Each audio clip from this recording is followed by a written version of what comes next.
Hello बच्चों, हम लोगों ने 2 पार्ट खत्म कर लिए हैं मॉलिक्यूलर बेसिस ऑफ इनहेरिटेंस में। अब ये पार्ट नंबर 3 है जिसमें आरएनए के बारे में इंफॉर्मेशन लेनी है। तो आइए स्टार्ट करते हैं। एनसीईआरटी कहती है कि हम आगे डिस्कशन करने से पहले एक क्वेश्चन अपने आप से पूछें कि which is the first genetic material. First genetic material कौन सा था? अभी के लिए आपके पास इंफॉर्मेशन बच्चों ये मौजूद है कि जो डीएनए है वो मैक्सिमम जीव जंतुओं में डीएनए ही जेनेटिक मटेरियल को की तरह काम करता है। वैरिंग डिग्री करके लिखा हुआ है। वैरिंग डिग्री मतलब अमाउंट अलग अलग है जीव जंतुओं में, लेकिन डीएनए ही जेनेटिक मटेरियल की तरह काम करता है। तो यहाँ पर आगे इसका आंसर क्या होगा? इसका आंसर है बच्चों कि RNA was the first genetic material. इसे आप याद कर लिए फैक्ट की तरह कि आरएनए जो है वो फर्स्ट जेनेटिक मटेरियल की तरह काम करता था। अब इसको कैसे हम, हमारे पास कोई प्रूफ है? यस।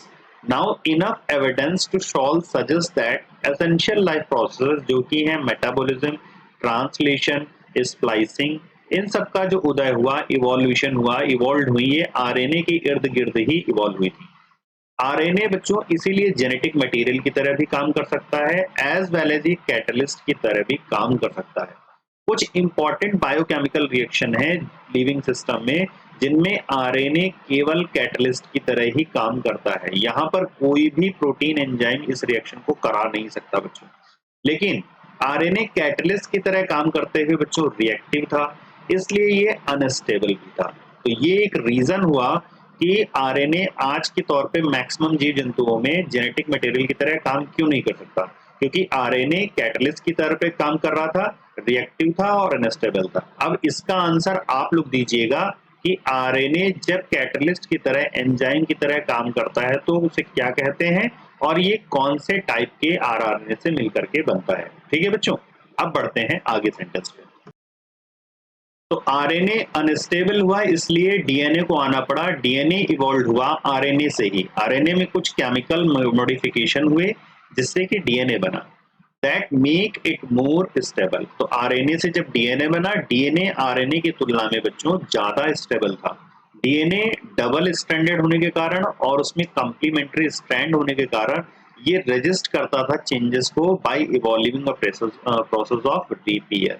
ठीक है, तो यहाँ पर ये बच्चों अपने आप को रिपेयर कर सकता था, लेकिन चेंजेस को रेजिस्ट करता था। मतलब लार्ज चेंजेस अगर आप देखोगे बच्चों, लार्ज चेंजेस या लार्ज म्यूटेशन, तो ये डीएनए में हमारे नहीं आ सकते। छोटे छोटे आपको तो दिखेंगे, जैसे आप लोगों को अभी आप लोगों ने सेल डिवीजन में पढ़ रखा है, तो वहां पर जो आपको रिकॉम्बिनेशन दिखा था वो तो हो सकता है, बट कहो कि एक साथ बहुत बड़ा लार्ज चेंज आ जाए डीएनए में, ऐसा पॉसिबल नहीं है। लेकिन ऐसा पॉसिबल आरएनए में है, इसलिए आरएनए बच्चों अनस्टेबल था और डीएनए जो है वो बच्चों स्टेबल है। इसलिए डीएनए ही आज मैक्सिमम जीव जंतुओं में जेनेटिक मटेरियल की तरह काम करता है। चलिए, अब ये इंफॉर्मेशन हमारे पास हो गई। इस क्वेश्चन का जवाब दे दिया कि RNA was the first genetic material. अब हमें पढ़ना है डीएनए के बारे में कि डीएनए रेप्लिकेट कैसा करता है और रेप्लिकेशन होता क्या है। तो सबसे पहले देखते हैं रेप्लिकेशन क्या है। While proposing the double helical structure for DNA, Watson और क्रिक ने इमीडिएटली प्रपोज की एक स्कीम जिसमें डीएनए रेप्लिकेट कर सकता था, जो स्कीम बताती थी how to replication of DNA occur. अगर हम इनके ओरिजिनल स्टेटमेंट को कोट करें, जैसा कि एनसीईआरटी कोट कर रही है, इन्होंने कोट किया था, it has not escaped our notice that the specific pairing we have postulate immediately suggest a possible copying mechanism for the genetic material। Watson और क्रिक बताते हैं कि जब हम इसके स्ट्रक्चर को दे रहे थे, डबल स्टैंडर्ड स्ट्रक्चर को, तो ये हमारे नोटिस में आया कि यहाँ पर डीएनए अपनी कॉपी बनाता है बच्चों, पॉसिबल कॉपिंग बना पा रहा है अपनी जेनेटिक मटेरियल की। क्यों? क्योंकि ये पेयरिंग करता है और ये पेयरिंग बच्चों बहुत स्पेसिफिक होती है। इस स्पेसिफिक पेयरिंग में आपको क्या दिखेगा? यहाँ आपको दिखेगा एडेनिन है तो सामने आ रहा है बच्चों ग्वानिन, सॉरी सामने थाइमीन आ रहा है, और ग्वानिन के साथ ट्रिपल बॉन्ड होकर के साइटोसिन आ रहा है। तो हर एक प्यूरिन के सामने पिरिमिडीन आ रहा है। ये स्पेसिफिक बेस पेयरिंग डीएनए के स्ट्रक्चर के लिए बहुत इंपॉर्टेंट थी। इसी के फलस्वरूप डीएनए रेप्लिकेट कर पा रहा था। रेप्लिकेशन आया है बच्चों रेप्लिका वर्ड से। रेप्लिका में होती है कॉपी। डीएनए खुद इस तरीके से है और ये अपना रेप्लिकेशन करने के बाद इस तरीके से दो नए डीएनए बना देता है। तो अपनी ही रेप्लिका बनाता है, इसलिए इसको बोलते हैं रेप्लिकेशन बच्चों। स्कीम सजेस्ट करती है कि डीएनए के दोनों स्ट्रैंड बच्चों सेपरेट हो जाते हैं और ये दोनों स्ट्रैंड ही टेम्पलेट की तरह वर्क करते हैं और यहाँ पे कंप्लीमेंट्री स्ट्रैंड बनते हैं। After the completion of replication, जो ईच डीएनए मॉलिक्यूल है वुड हैव वन पेरेंटल, इसमें एक पेरेंटल थ्रेड होगा और एक न्यूली सिंथेसाइज्ड स्ट्रैंड या थ्रेड होगा बच्चों। इस स्कीम को कहा गया बच्चों semi conservative scheme for DNA replication. Semi conservative का मतलब समझिए, इस चीज से स्ट्रक्चर मैं आपको समझा रहा हूँ यहाँ पे। जैसे मान लीजिए मैं एक डीएनए बना रहा हूँ, ये पेरेंटल डीएनए है, बहुत ध्यान से समझिए बच्चों, ये पेरेंटल डीएनए है। अब ये पेरेंटल डीएनए से आपको नया डीएनए बनाना है, तो सबसे पहले क्या होगा, ये डीएनए इस तरीके से खोल दीजिए, ठीक है, बहुत सरल भाषा में समझिए। इस डीएनए को हम अनपेयर कर देंगे। अब ये अनपेयर होने के साथ क्या होगा, यहाँ पर इस डायरेक्शन में कंटिन्यूअस थ्रेड बन जाएगा और इस डायरेक्शन में यहाँ पर टुकड़े टुकड़े में बनेगा, बाद में हम इसको जोड़ देंगे लाइगेज एंजाइम के द्वारा, यहाँ भी बन जाएगा। अब जरा देखिए, दो मॉलिक्यूल ये तैयार हुए हैं, this is the first molecule and this is the second molecule. First molecule में आप देखिए, एक आपको दिखेगा ये पेरेंटल वाला, मैं पी लिख रहा हूँ, और एक आपको दिखेगा न्यूक्लियस स्ट्रैंड। इसी तरह से सेकंड वाले डीएनए में देखिए बच्चों, ये भी दिखेगा रेड वाला पेरेंटल टाइप का थ्रेड, और यहाँ पर जो दिख रहा है आपको न्यूक्लियस थ्रेड दिख रहा है। तो यानी एक डीएनए मॉलिक्यूल में केवल और केवल 50% पार्ट ही क्या आ रहा है, पेरेंट टाइप है, बाकी जो 50% पार्ट है वो न्यूली सिंथेसाइज हुआ है। दैट्स वाई सेमी कहते हैं, 50% को, ये आधे भाग को क्या कहते हैं बच्चों, सेमी बोलते हैं। तो यानी अपनी ये इंफॉर्मेशन को आधा ही कंजर्व कर रहा है, सेमी कंजर्वेटिव मेथड है ये डीएनए रेप्लिकेशन का। चलिए, ये हमारे पास इंफॉर्मेशन हो गई डीएनए रेप्लिकेशन की, लेकिन इतना ये इजी नहीं था जान पाना कि ये सेमी कंजर्वेटिव होता है। तो उसके लिए हमारे पास कुछ प्रूफ दिए गए हैं, एक्सपेरिमेंटल प्रूफ, उन्हें हमें पढ़ना होगा। तो it is now proven that DNA जो रेप्लिकेट करता है सेमी कंजर्वेटिवली ही करता है। सेमी कंजर्वेटिवली का मतलब भी आप लोग जान चुके हैं। It was shown first in Escherichia coli. It is also question बच्चों, it is important question, star कर लीजिएगा अपनी एनसीईआरटी में, हाईलाइट कर लीजिएगा कि अगर सेमी कंजर्वेटिव मेथड को देखने के लिए पूछा जाए कि कहाँ सबसे पहले प्रूफ किया गया था, तो it was first prove in the Escherichia coli.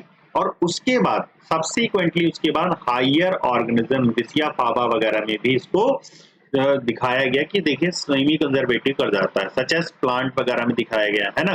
तो यहाँ पर इस बात को आप जान सकते हैं कि यहाँ पर इन्होंने एस्केरिशिया कोलाई में और हायर प्लांट्स में इन चीजों को करके देखा और पता किया कि किस तरीके से, और हायर प्लांट ह्यूमन सेल्स में भी करके देखा, सेमी कंजर्वेटिव डीएनए रेप्लिकेट कर जाता है। चलिए, अब आते दो साइंटिस्ट, एक का नाम है मिचेल्सन और दूसरे हैं स्टॉल। पूरा नाम आप याद कर लीजिए, इनका पूरा नाम है मैथ्यू मिचेल्सन एंड फ्रैंकलिन स्टॉल। इन्होंने परफॉर्म किया फॉलोइंग एक्सपेरिमेंट, दैट इज 1958 में। 1958 में जो एक्सपेरिमेंट इन्होंने किया है, इसी से प्रूव होता है कि डीएनए जो है वह सेमी कंजर्वेटिवली ही जाकर के हमेशा रेप्लिकेशन करेगा। तो इस चीज को हम लोग पहले समझ लेते हैं एक किनारे पर, जिससे आपको कोई दिक्कत ना हो। चलिए, मैं यहाँ पे डीएनए को बना लेता हूँ, ड्रॉ करता हूँ। इस तरीके से डीएनए को मैंने ड्रॉ कर लिया। अब आपको पता है बच्चों कि ये जो डीएनए के थ्रेड हैं, इनमें बेस पेयरिंग है, बेस पेयर होकर के ही ये डीएनए बना हुआ है, ठीक है। तो यहाँ पर इन्होंने क्या किया है बच्चों, हैवी नाइट्रोजन ले लिया मीडियम में, नाइट्रोजन 15। अब नाइट्रोजन 15 ले लिया, नाइट्रोजन 15 से क्या होगा, नाइट्रोजन 15 एक हैवी मीडियम है, जब नया थ्रेड बनेगा तो यू यूज्ड अप होगा उसमें और जाकर के पार्ट बन जाएगा डीएनए का। इसलिए जब भी नया डीएनए आप बनाओगे तो वहां पर आपको ये जरूर मिलेगा। जैसे यहाँ पर देखिए, एक थ्रेड इस तरीके से मैंने बनाया और एक थ्रेड मैं बना रहा हूँ रेड कलर से, ठीक है। तो रेड कलर वाले में क्या है, रेड वाला तो नेचुरल है, तो यहाँ पे N14 होगा, और ये वाला क्या हो जाएगा बच्चों, N15 हो जाएगा। इसी तरीके से एक मॉलिक्यूल मुझे और बनाना पड़ेगा, तो एक मॉलिक्यूल और बनाइए, इस तरीके से बनाइए, और यहाँ पर फिर से मैं बना रहा हूँ ग्रीन कलर से। तो रेड वाला आपका N14 हो जाएगा, दैट इज N14, और ग्रीन वाला आपका हो जाएगा N15। इससे क्या पता चल रहा है, देखिए कि सेमी कंजर्वेटिव ही है, N15 यहाँ पर भी है और N15 यहाँ पर भी है। तो इन्होंने ये पता लगा लिया मिचेल्सन स्टेल ने कि हमेशा 50% ही N15 मिल रहा है। किसी भी डीएनए मॉलिक्यूल में देखें तो N15 का अमाउंट कितना है बच्चों, केवल और केवल 50%। तो 50% है यानी सेमी कंजर्वेटिव ही ये डीएनए रेप्लिकेट करता है। ठीक है, अब इसकी पूरी विधि हमें समझनी है। पूरी विधि यहाँ पर बताई गई है, उस विधि को मैं पढ़ता हूँ और आप लोग अपनी एनसीईआरटी में मेन मेन पॉइंट को हाईलाइट करेंगे। तो समझिए, सबसे पहले इन्होंने क्या किया, इस्केरिशिया कोलाई की इन्होंने कॉलोनी को ग्रो किया। मीडियम, किस मीडियम में किया, जिसमें नाइट्रोजन 15 था। अब नाइट्रोजन 15 के लिए इन्होंने लिया क्या था, that is ammonium chloride. Ammonium chloride में क्या रखा बच्चों, नाइट्रोजन 15 हैवी आइसोटोप था। It is not a radio active बच्चों, ये रेडियो एक्टिव नहीं है, ये आइसोटोप है नाइट्रोजन का। N14 N15 जो होते हैं उसी में से N15 इन्होंने चूज किया था। It is a heavy isotope of nitrogen as the only nitrogen source रखा गया बहुत सारी जनरेशन के लिए। रिजल्ट क्या मिला, the result was that N15 जो था वो इनकॉर्पोरेटेड हो गया न्यूली सिंथेसाइज्ड डीएनए में। ठीक है, देखिए यहाँ पे दिख रहा होगा N15 यहाँ आया, N15 यहाँ आया, as well as other nitrogen containing compound में गया। नाइट्रोजन कंटेनिंग कंपाउंड कहने का मतलब क्या है बच्चों, नाइट्रोजन बेस में ये अब्सॉर्ब कर लिया गया होगा, उसका पार्ट बन गया होगा। अब आगे, अब इन जिनमें ये नाइट्रोजन 15 चला गया उनको हमने बोलना शुरू किया heavy DNA molecule could be distinguished from the normal DNA by the centrifugation in a cesium chloride density gradient। अब देखिए, याद करिए बच्चों, अब हम आगे अगर इनको इन डीएनए को आगे फिर ग्रो कराते हैं बच्चों, तो आपको हैवी डीएनए और लाइट डीएनए मिलेंगे। मतलब एक ऐसा भी डीएनए होगा जिसमें N14 होगा, N15 और हाइब्रिड डीएनए मिलेंगे।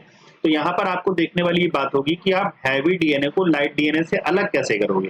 तो अलग करने के लिए आपको सीजियम क्लोराइड लेना पड़ेगा। ये caesium chloride density gradient technique से आगे आपको बढ़ना पड़ेगा। कैरी एनसीईआरटी आप नोट करें that nitrogen 15 is not a radioactive isotope. देखिए, it is a heavy isotope and it can be separated from nitrogen 14 only based on density. तो density के आधार पे ही हम लोग इसे अलग कर सकते हैं। भाई नाइट्रोजन 14 है तो इसमें इसका एटॉमिक मास बच्चों 14 है, और नाइट्रोजन 15 है, इसमें एटॉमिक मास इसका बच्चों 15 है। तो यहाँ पे हम अलग अलग मास और डेंसिटी के आधार पर इनको अलग कर सकते हैं, तो ये याद रखिएगा। अब अगली बात है कि हम लोगों ने सीजियम क्लोराइड का उपयोग किया है इनको अलग करने के लिए N14 और N15 को। सेकेंड पॉइंट क्या कहता है कि मिचेल्सन और स्टॉल ने इनको ट्रांसफर्ड किया सेल्स को into a medium with normal NH4Cl। तो जब नॉर्मल NH4Cl लिया and took sample at various definite time interval as the cell multiplied and extracted the DNA that remained as double stranded helices। तो इनको ये double stranded helix ही मिले।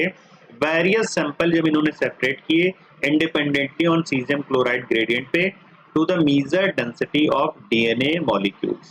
तो इन्होंने जब बाद में डेंसिटी इनकी निकाली तो इनको पता चला कि ये जो मेथड है हमारा ये सेमी कंजर्वेटिवली ही मेथड ये काम करता है। दैट इज हमारे में ये क्या हुआ है, एक नाइट्रोजन 15 आ रहा है और एक आ रहा है N14, एक आ रहा है N15 और एक थर्ड आ रहा है N14। इस तरीके से हमें ये ग्रो करते हुए आपको मिलेंगे। अभी मैं इसको अब सादे पेज पे भी आपको समझा दूंगा इस एक्सपेरिमेंट को और अलग से बता दूंगा। Can you recall what centrifugal force and think why a molecule with higher mass density would sediment faster.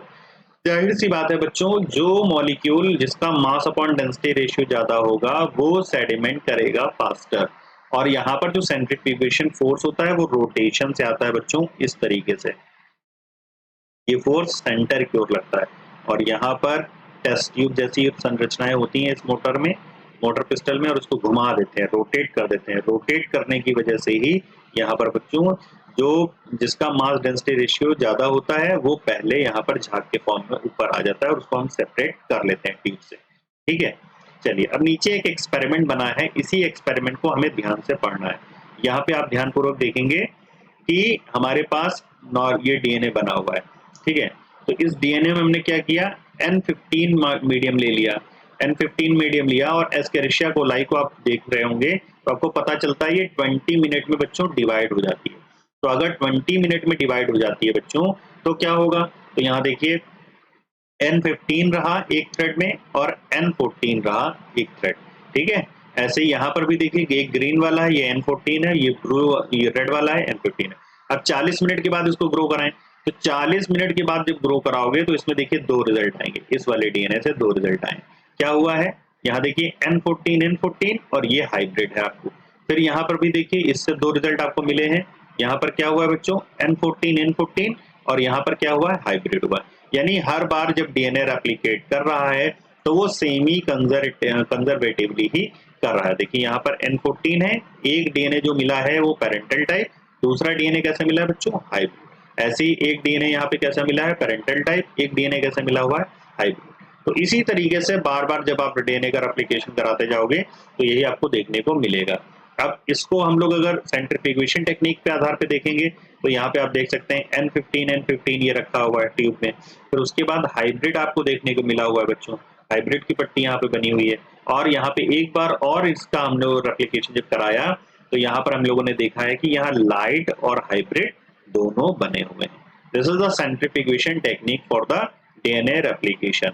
तो तीसरा पार्ट आता है, thus the DNA that was extracted from the culture one generation of the transfer from N15 to N14 medium, that is after 20 minute, Escherichia coli 20 minute में divide कर जाता है। इसमें hybrid या इंटरमीडिएट डेंसिटी आपको देखने को मिली थी। डीएनए को एक्सट्रैक्ट किया गया from the culture after another generation, that is after 40 minute. Second generation में क्या देखने को मिला, second generation was composed of equal amount of, देखिए बोल रहा है equal amount of this hybrid DNA and the light DNA. Light DNA का मतलब है N14 वाला बच्चों, ठीक है। अब आगे पूछता है, if E coli was allowed to grow for 80 minute then what would be the proportion of light and hybrid density DNA molecule. तो यहाँ पर क्या होगा बच्चों, कितने मॉलिक्यूल्स बनने चाहिए, इसको आप आराम से कर सकते हैं 2 की पावर n से। यहाँ पर 80 मिनट कह रहा है ना टोटल, यानी 20 मिनट में डिवाइड कर जाता है, यानी 80 मिनट में 4 बार डिवाइड करेगा तो 2 टू द पावर 4 हो जाएगा। 2 टू द पावर 4 यानी टोटल 16 मॉलिक्यूल बनेंगे बच्चों। 16 मॉलिक्यूल में से आपके जो बनेंगे बच्चों, सॉरी 2 बनेंगे हाइब्रिड और 2 हाइब्रिड बनेंगे। बाकी बच्चों कैसे बनेंगे, बाकी आपके जो बनेंगे वो 14 बनेंगे नॉर्मल वाले। इस तरीके से आप हमेशा देख सकते हैं। Very similar experiment involving use of radioactive thymidine to detect distribution of newly synthesized DNA in chromosome was performed by Visya Fava, Fava means by Taylor and colleagues in 1958। ये भी याद कर लीजिए बच्चों कि सेमी कंजर्वेटिवली डीएनए को use करने के लिए विसिया फावा प्लांट पे यूज किया गया। टेलर और इनके कलीग्स ने काम किया 1958 में क्रोमोसोम पर। This experiment proved that DNA in chromosome also replicates semi-conservatively। ये भी important है कि जो DNA होता है क्रोमोसोम के अंदर ये रेप्लिकेट करता है और हमेशा ये सेमी कंजर्वेटिवली ही जा करके रेप्लिकेट करता है, ठीक है। चलिए अब हम लोग चलते हैं आगे कि रेप्लिकेशन में कौन कौन सी मशीनरी लगती है और कौन कौन से एंजाइम लगते हैं, इनको अच्छे से हमें पढ़ना है।